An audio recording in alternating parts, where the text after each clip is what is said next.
de aula é que se muda uma nação. Na sala de aula não há idade nem cor. Por isso aceite e respeite o meu professor. Oi, gente, boa tarde. Estamos chegando para mais um TV Sintese. E olha só o que eu tô trazendo na bagagem de presentes para vocês nesse sábado de verão em Sergipe. Bom, hoje teremos a estreia de um quadro novo, o Aconteceu na Semana. Vamos também ter uma entrevista com o professor Romero Venâncio. O programa de hoje também está imperdível. Se eu fosse você, não arredava o pé daí, porque está no ar o TV Sintese.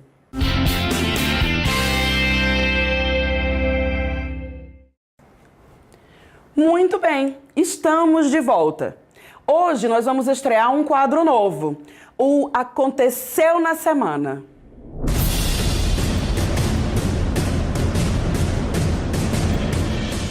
Prefeitura de Malhador massacra magistério ao atrasar e parcelar salários. Em ato realizado na manhã da sexta-feira passada, dia 11, em frente à Prefeitura de Malhador, integrantes do magistério da rede municipal protestaram contra o parcelamento do salário de dezembro.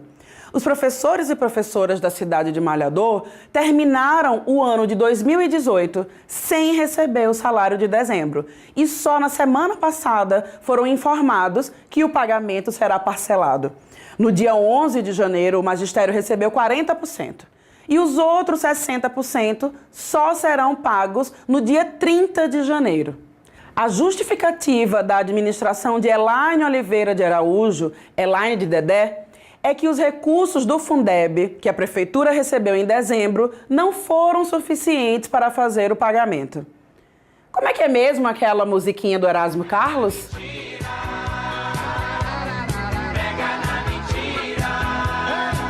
Mas, ao fazer uma pesquisa no site do Banco do Brasil, onde são fornecidas as informações dos repasses do fundo, é possível constatar que no mês de dezembro, o município de Malhador recebeu R$ 702.590,63, comparado com os R$ 574.017, que é o valor da folha de pagamento do mês de agosto do magistério, já com os encargos sociais. Sintese realiza encontro de planejamento para magistério da rede estadual. Vamos ver agora como foi o primeiro encontro realizado dia 16, quarta-feira passada, na região centro-sul da subsede de Lagarto. Roda a matéria. O Departamento de Base Estadual do Sintese realiza encontro de planejamento em Aracaju e nas 7 subsedes do sindicato. O objetivo do evento é realizar e planejar as lutas do sindicato para o magistério da rede estadual em 2019. O evento começou no dia 16 e vai até o dia 25 de janeiro. É um espaço muito importante para a gente estar discutindo e debatendo as problemáticas que se encontram na rede, bem como a negação de direitos que o governo do estado vem proporcionando à categoria ao longo desses anos. E é muito importante, porque é a partir desses espaços, desses momentos, que a gente vai poder conseguir os conhecimentos adequados para que a gente possa estar levando para os nossos companheiros dentro da sala de aula. Que esse sim, que está lá no chão da escola, precisa de estar se apropriando cada vez mais de conhecimentos para que se engaje na luta e que venham, junto conosco, recuperar todos os direitos perdidos durante esses últimos anos. É fundamental que a gente tenha esse primeiro passo, né? Então, os professores de algumas escolas da região e de cidades compareceram aqui, colocaram os seus anseios, as suas preocupações com relação ao sindicato. Então, acho fundamental esse encontro para poder a gente aproximar e conhecer a realidade da base. Isso é fundamental. Com as críticas dos professores que foram abordadas aí hoje, no decorrer da manhã, a direção vai ter agora um novo encaminhamento nesse sentido, vai se abrir um novo leque de construção com o fortalecimento da rede estadual em relação aos professores. Muito bem. Esse foi o nosso quadro Aconteceu na Semana. Agora, eu vou ali bater um papo com o professor Romero Venâncio. Não saia daí.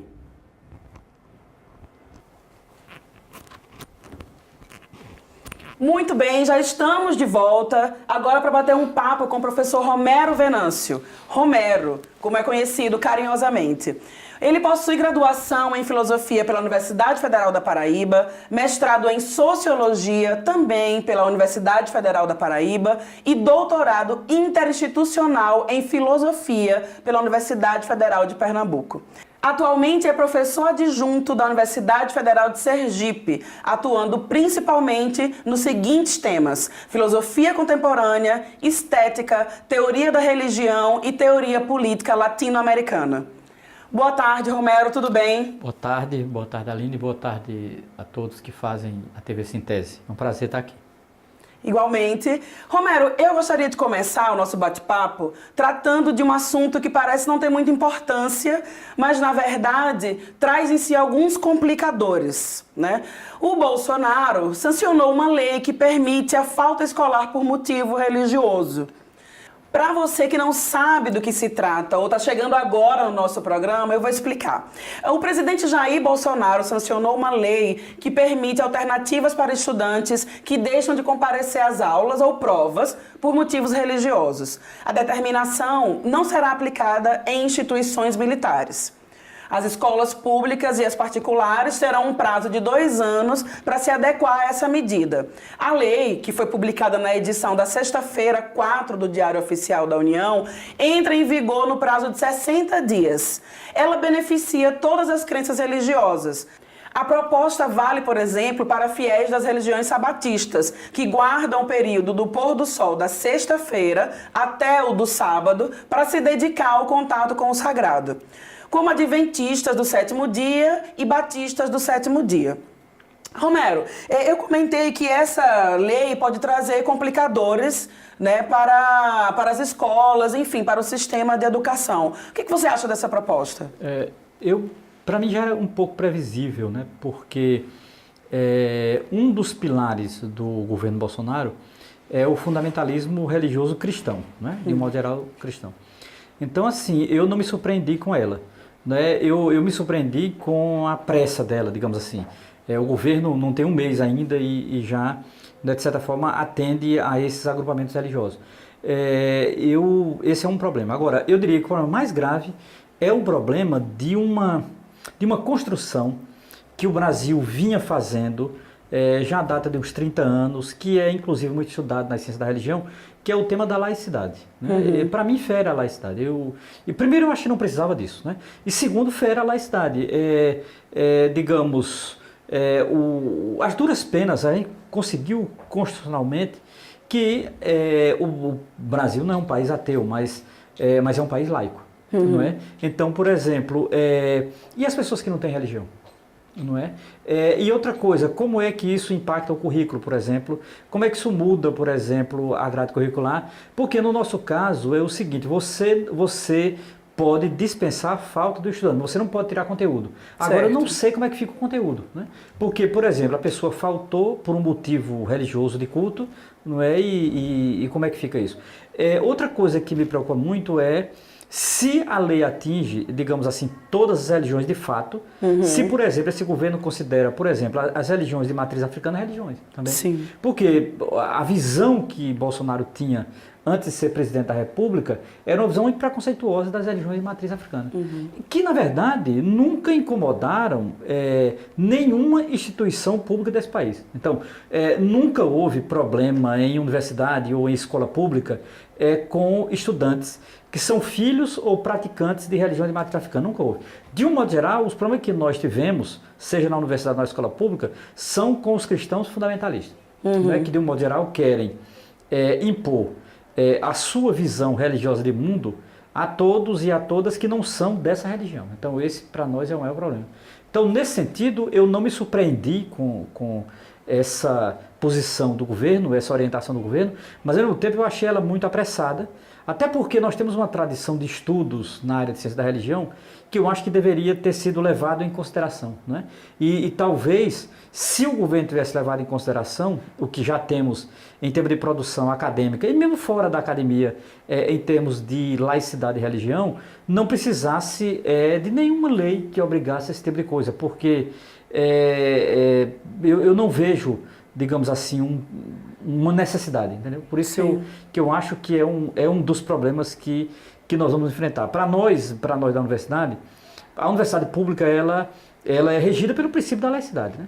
Então isso vai ter conflito, né? Em sala de aula, inevitavelmente, nós já estamos tendo, mas à medida em que o governo apoia esse tipo de coisa, então um aluno não pode vir na quarta-feira à noite porque vai ter o culto, por exemplo, não é? Uma aluna não pode vir tal dia porque vai ter a missa, e etc. Então, ou, por exemplo, no caso, você citou aqui as religiões do sábado, porque na verdade, basicamente, que é a Adventista do sétimo dia. O sábado para os adventistas, ele não começa no sábado, começa na sexta. Sim. Então é sempre a partir das 18 horas da sexta até as 18 horas do sábado. Então isso, agora, eu não me lembro de nenhum grande problema por exemplo, com a adventista. O problema é que, à medida em que isso é ampliado para todas as religiões, né? E aí você começa a ter, digamos assim, um critério de abonar falta por conta de participação, né? Em culto, missa, etc. Porque as religiões de terreiro nunca foram problemas para as universidades, que pelo menos, eu nunca vi e nem vivi esse tipo de problema. Sim. Você tocou num ponto importante que acho legal a gente frisar, que é a questão das religiões de matriz africana. Sim. Se tem notícia de liberações de aula e de trabalho por conta das religiões do sábado, né? Sim. Que tem que fazer o culto ao sagrado no sábado. Mas não se tem notícia de liberação para as religiões de matriz africana, mesmo se pedindo. Não, exatamente. E o medo é que isso continue, essa distinção, mesmo com a lei, continue a acontecer, Exatamente. né, Romero? Olha, veja, o medo, de fato, eu vou dizer um medo porque nós já temos uma experiência, né? Com relação ao catolicismo romano. Para você ter uma ideia, o catolicismo romano, até os anos 50, era basicamente a religião oficial do Brasil. Sim. Até a proclamação da República, não poderia ter outra religião no Brasil. Só para você ter uma ideia. Significa dizer, até 1889, até os últimos anos do século XIX, não era permitido outras religiões, né? Eram toleradas, o protestantismo chega aqui por volta de 1830, 1840, mas assim, o Brasil era um país católico, inclusive era dito isso, não é? Para você ter uma ideia, nós tínhamos aqui o regime do padroado, que era o Estado bancando a Igreja Católica, então nós já temos experiência disso, né? Quando uma religião, tendenciosamente, ela se torna hegemônica. Significa dizer, a Constituição de 88, ela de fato ousou corrigir isso. Né? Veja, ela não proíbe a prática religiosa, não persegue prática religiosa, o Brasil não é um país ateu, agora, nós somos um país laico, significa dizer, a base mesmo é a base da experiência democrática das práticas religiosas. Se não existe nenhum juízo de valor moral para quem é do candomblé, para quem é católico, significa dizer, isso é um princípio fundamental do laicismo. Então, assim como também, é bom deixar claro, o Brasil tem quase 3% de ateus. Os ateus também são contemplados. Né? Só que tem um detalhe, isso eu estou falando na lei, né? Porque isso eu estou falando na legislação. De fato não ocorre isso. De fato, o catolicismo ainda tem um peso muito grande, o protestantismo tem crescido muito e principalmente, aí sim, uma coisa que tem sido muito grave no Brasil, que é o pentecostalismo ou o chamado neopentecostalismo.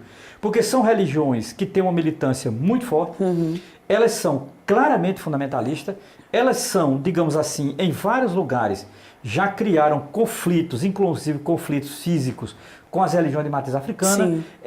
Por exemplo, são a partir delas que surgiu essa coisa nefasta de ideologia de gênero, que é uma invenção deles, que na verdade não existe, literalmente são uma cortina de fumaça. Então assim, e hoje, basicamente, eles se tornaram um projeto político. Então veja, eles foram um peso importantíssimo na eleição de Jair Messias Bolsonaro. Sim. Ele foi um peso. Significa dizer, para mim o laboratório mais interessante a se estudar, e eu tenho observado um pouco isso, é o Rio de Janeiro. Olha, o Rio de Janeiro hoje tem basicamente um projeto pentecostal em curso na política. Tem pentecostal na Câmara de Vereadores, tem pentecostal na Assembleia Legislativa, tem pentecostal na Câmara Federal, tem pentecostal no Senado e o governador. Sim. Então assim, o Rio de Janeiro hoje é o laboratório para você entender o que é uma prática neopentecostal, né? E intolerância, preconceito, marcha para Jesus, etc. A ponto de o governador do Rio de Janeiro, ainda a semana passada, por decreto, ele acatar um pedido, que na verdade é uma lei de um deputado lá, sobre o culto dominical protestante tornasse patrimônio material do Rio. Isso virou lei, hoje é lei no Rio de Janeiro. Né? Semana passada eu estava acompanhando e tal e vi, e é oficial, não estou dando nenhuma informação fake, você pode conferir, né? Eu sempre acompanho um site gospel que é insuspeito que é deles, então eu acompanho, então tudo que eles colocam lá é um pouco, então eu vi, está lá. Essa lei foi de quem? Essa lei foi criada pelo irmão de Silas Malafaia, que é deputado do PSC. Então veja, esse tipo de coisa significa dizer, há um certo protecionismo cristão, porque esse movimento pentecostal, ele entrou na política. Então, eu não tenho dúvida, quando Bolsonaro pensa em religião, ele pensa nessas religiões. Sim. Mas eu queria entender como é que ficam as faltas e os conteúdos, né, para esses alunos. O professor deverá, além de não dar a falta, também repor o conteúdo, né, do dia que o aluno faltou. Como é que funciona na prática? Esse é um problema, nós não sabemos ainda como, porque até esse tipo de coisa, até essa legislação, você fazia um acordo com o estudante, tirava a falta, mas você não podia tirar o conteúdo. Porque conteúdo dado, inclusive, não tem como ser dado de novo, né? No máximo ele é reposto. Então agora nós ainda não sabemos como vai ser. Olha, se for para reposição, vai ser um problema, porque carga horária de professor. Aumenta a carga horária, aumenta o quê. Aumenta a carga horária, né? E além do que, nós não sabemos como fica, porque nós temos o seguinte, nós temos X horas aula, eu estou falando pela graduação, X horas aula na graduação para ser cumprido, né? Então veja bem, se passa disso, nós temos um teto também. Por exemplo, eu não posso passar de 40 horas minhas atividades formais, né? A UFES ela tem um plano de agenciamento acadêmico chamado PAD, em que eu tenho que adequar minhas atividades todas, não pode passar de 40 horas. Então, a atividade em ensino, pesquisa e extensão, ela não pode passar disso, né? E tal. Porque é dessa forma que eu sou contratado, para não criar, inclusive, um problema legal. Eu não sei com isso agora como é que fica, né? Porque você repor aula por conta de que o estudante foi para uma atividade religiosa, um culto, uma missa, etc. E tal. Então, eu não sei exatamente como vai funcionar na prática. Tenho certeza que nem a administração da universidade sabe ainda. Sim. Porque a administração da universidade ela tem que receber a lei, não é? E aplicá-la, né? De certa forma, efetivá-la. Né? E, veja bem, para isso a universidade tem um sistema acadêmico, que é o DA, e é o DA que faz todo esse planejamento. Né? Então, no caso da Universidade Federal de Sergipe, eu não sei como é que vai ficar. O que eu sei é que indica isso, né? Que a gente teria agora não só o abono das faltas, como não é a reposição das aulas quando justificada para esse culto. Nós não sabemos, inclusive, como será a justificativa.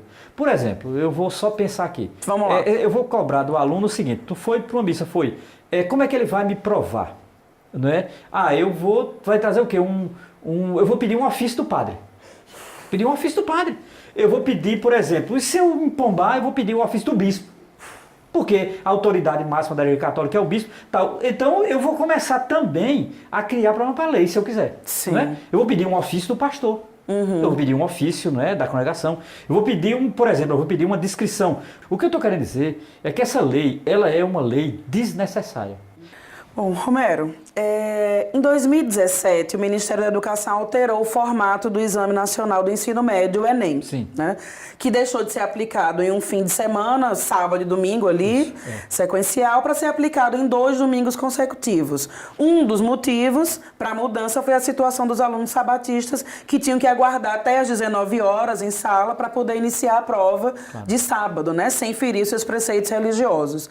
E aí, se você puder dar sua contribuição em relação a essa mudança, o que é que você pensa dessa medida? Olha, eu sinceramente, eu não vi problema. Inclusive, era o seguinte, quando os adventistas querem mudar o conteúdo do Enem, eu sou contra. Romero, o papo tá muito bom e eu acho que a gente ainda tem muita coisa para conversar. Bom, o programa TV Sem Tese fica por aqui e a gente se vê no próximo sábado. Boa tarde e boa sorte. Na sala de aula é que se muda uma nação. Na sala de aula não há idade.